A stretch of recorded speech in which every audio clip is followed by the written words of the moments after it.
우리는 지금 몇 시간에 걸쳐서 하나님께서는 당신을 사랑하는 자를 사랑하시고 당신을 사랑하는 자를 건져주신다는 사실에 대해서 생각해 보고 있습니다. 이 말씀이 언뜻 보면 하나님의 사랑이 매우 조건적인 것처럼 보일 수도 있고 들릴 수도 있지만 사실은 그것이 아니다. 너희가 나를 사랑하면 나도 너희를 사랑하겠다. 너희가 나를 사랑하면 내가 너희를 건지겠다라는 이 말씀은 너희가 사랑받을 만한 조건이나 어떤 이유나 자격이 아무것도 없어도 너희가 나를 사랑하기만 하면, 아니 사랑하는 신용만 해도, 아니 억지로 사랑한다고 말만 해도 나는 너희를 사랑해주고 너희를 건져주겠다라는 그런 말씀이라는 것 우리가 이미 생각해 보았어요. 두 가지 사건을 통해서 생각해 보았죠. 그 첫 번째 사건은 예수님의 부활에 대한 아무런 믿음도 없는 여인들. 그래서 예수님이 장사된 후에 예수님의 시체에 향품이라도 좀 더 바르려고 향품을 가지고 예수님의 무덤으로 나아갔던 그 여인들에게, 부활의 소망이 없었기 때문에 그랬죠. 그 여인들에게 부활의 감격과 기쁨을 맛보게 해주셨죠. 왜? 부활에 대한 믿음이 없었지만 그들 속에 주님을 사랑하는 마음이 있었기 때문에. 또 한 가지 사건은 예수님을 3번이나 부인해버리고 예수님을 떠나버렸던, 그리고 3년 허송세월했구나, 다시 고기나 잡자 하고 고기를 잡고 있는 베드로에게 예수님께서 네가 나를 사랑하느냐 라고 묻고 사랑한다고 대답했을 때 그에게 엄청난 사명을 맡겨주시는 그런 모습을 우리가 보았어요. 오늘 한 가지 사건을 더 생각해 보려고 해요. 왜? 이것만큼 우리에게 중요한 게 없어요.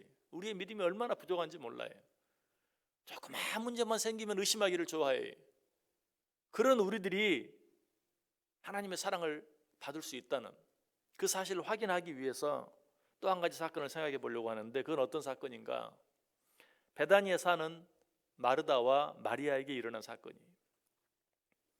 그들에게 어떤 사건이 일어났습니까? 그 오라버니 나사로가 병든 그런 일이 생겼죠. 그때 마르다와 마리아는 어떻게 하죠? 급히 사람을 예수님께 보내서 당신의 사랑하는 자가 병들었나이다 라고 알립니다. 그런데 예수님께서는 그 소식을 듣고도 며칠이나 더, 사흘이나 더 예루살렘에 머무르러 계세요. 그리고 나서야 나사로에게 오죠. 그런데 이미 어떻게 됐어요? 나사로는 죽어버리고 말았어요. 이때 마르다가 안타까운 마음으로 예수님께 말하죠. 주께서 여기 계셨더라면 내 오라버니가 죽지 않았을 터인데. 마리아도 똑같은 말을 해요. 주께서 여기 계셨더라면 내 오라버니가 죽지 아니하였을 터인데. 여러분, 이 말의 의미가 뭔 줄 아세요? 예수님이 조금 더 일찍 오셔서 병든 우리 오라버니 옆에 있었더라면 우리 오라버니가 죽지 않았을 것인데, 예수님께서 나사로가 죽을 당시에 그 곁에 없었기 때문에, 어디에 계셨죠? 예루살렘에 계셨기 때문에 내 오라버니가 죽고 말았다. 어떻게 보면 마르다와 마리아의 이 고백이 믿음이 있는 것처럼, 왜? 주님이 여기 계셨더라면 오라버니가 죽지 않았을 터인데, 믿음이 있는 것처럼 보이죠. 그러나 사실 이 말을 자세히 생각해 보면 얼마나 믿음 없는 말인지 몰라요. 여기 계셨다면, 바로 옆에 계셨다면 살았을 터인데 예루살렘에 계셨기 때문에 죽었다. 예수님이 머물렀던 예루살렘과 마르다와 마리아가 살고 있던, 나사로가 병들었던 그곳 베다니, 거리가 어느 정도 되는 줄 아세요? 성경이 분명히 얘기하죠. 베다니는 예루살렘에서 가깝기가 한 오리쯤 되더라. 오리면 몇 킬로죠? 2킬로잖아요. 예수님께서 2킬로 밖에 계셨기 때문에 내 오라버니 나사로가 죽었다. 바로 옆에 계셨더라면 죽지 않았을 터인데. 이건 무슨 말입니까? 예수님이 2킬로만 떨어져 있어도 아무런 일도 행할 수 없는 그런 예수님이 되고 만 거예요. 시간과 공간을 전혀 초월하지 못하는, 인간과 똑같은, 사람과 똑같은, 믿는 것 같으면서도 여기 계셨다면 죽지 않았을 터인데 거기 계셨기 때문에 죽었다. 이것처럼 믿음 같으면서도 믿음이 아닌 것이 없다는 사실이. 자, 그럼에도 불구하고 이 마르다와 마리아에게는 어떤 일이 일어났나요? 죽은 오라버니가 다시 살아나는, 죽은 지 나흘이나 되어서 썩어 냄새가 나는 나사로가 다시 살아나는 부활의 기적을 맛보았어요. 마르다와 마리아가 믿음은 부족했지만 부활에 대한 믿음은 확실히 했나 보다. 그렇습니까? 아니죠. 예수님이 마르다와 마리아에게 뭐라고 말했어요? 내 오라버니가 다시 살 줄을 믿느냐? 나사로가 다시 살 줄을 믿느냐? 그때 마르다가 뭐라고 말했어요? 요한복음 11장 24절에 보면 마르다가 이르되 마지막 날 부활 때는 다시 살 줄을 믿습니다. 믿죠. 예수님 다시 오실 때 그 마지막 날에는 다시 부활할 것, 살 것을 믿습니다. 이것도 믿음 같아요. 믿음이 좋구나, 그렇구나, 부활에 대한 믿음이 있구나. 정말 그런가요? 아니, 마지막 날에는 다시 살 줄을 믿습니다. 그러나 지금은 안 됩니다. 아까하고 똑같아요. 예수님이 지금 옆에 계셨더라면, 바로 옆에 딱 붙어 있었더라면 안 죽었을 터인데 2km 밖에 있었기 때문에 죽었습니다 라고 말하는 것과 똑같아요. 마지막 날에는 다시 살 줄을 믿습니다. 그러나 지금은 어떻게 살겠어요? 죽은 지 이미 나흘이나 됐고 시체가 벌써 썩기 시작하는데 지금은 안 되죠. 역시 믿음 같으나 믿음이 아니었어요. 그럼에도 불구하고 예수님께서 어떻게 하셨다고요? 죽은 나사로를 살리사 그처럼 믿음 없는 마르다와 마리아에게 부활의 기쁨과 부활의 감격을 맛보게 하셨고 누리게 해주셨다. 그 이유가 뭐예요? 마르다와 마리아에게 주님을 사랑하는 마음이 있었기 때문에. 우리가 너무나 잘 알죠. 누가복음에 있는 사건을 보면 예수님께서 베다니를 지나가실 때에 마르다가 예수님이 지나가신다는 소식을 듣고 버선발로 뛰어나와서 예수님을 자기 집으로 영접해 드리고 온갖 것을 준비해서 예수님을 대접하는. 동생 마리아는 어떻게 했어요? 그 예수님 발치에 앉아서 예수님이 하시는 말씀을 아주 경청하는 그런 모습을 보았어요. 이런 모습들이 어떤 모습을 보여줍니까? 예수님을 얼마나 사랑했는가. 그들이 예수님을 정말 사랑했어요. 그들이 정말 부활에 대한 어떤 소망이나 확신이나 믿음도 너무나 부족했고 또 예수님의 능력에 대한 그 믿음도 너무나 부족했지만 그럼에도 불구하고 그들 속에 있는 주님을 향한 그 사랑, 그거 하나 보시고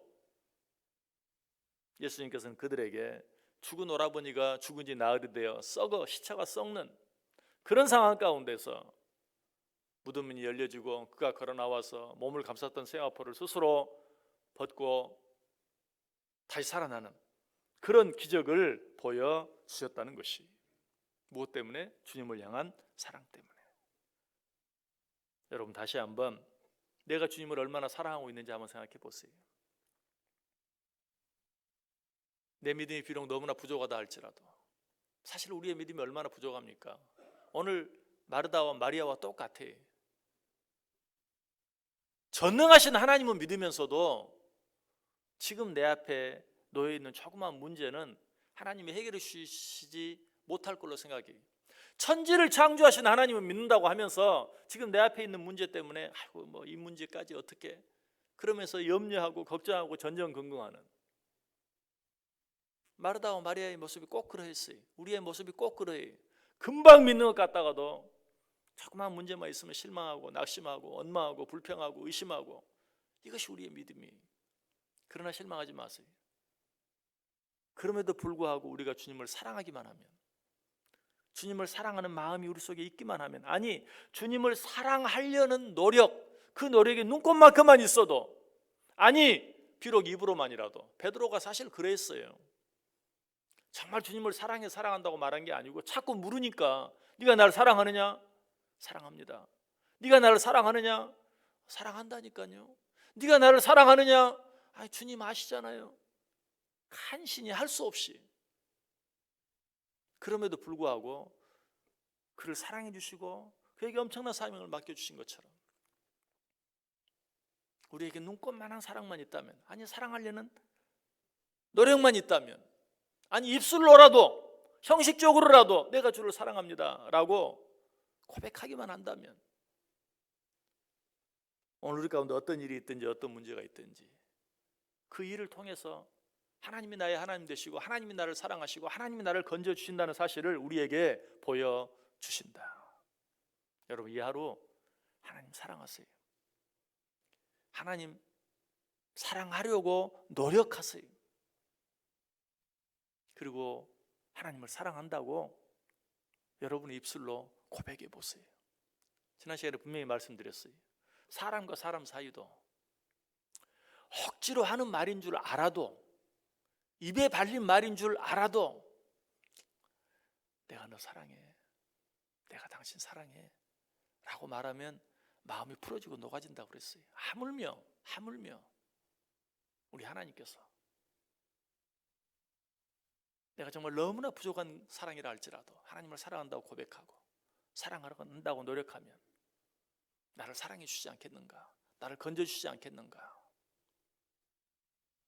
오늘 하루 하나님을 사랑함으로 말미암아 하나님의 사랑을 느끼고 체험하고, 하나님을 사랑함으로 말미암아 하나님께서 내 힘으로 해결할 수 없는 여러 가지 많은 문제들 가운데서 건져내 주시는 은혜를 체험하고 누리며 살아갈 수 있기를 주님의 이름으로 간절히 축원합니다.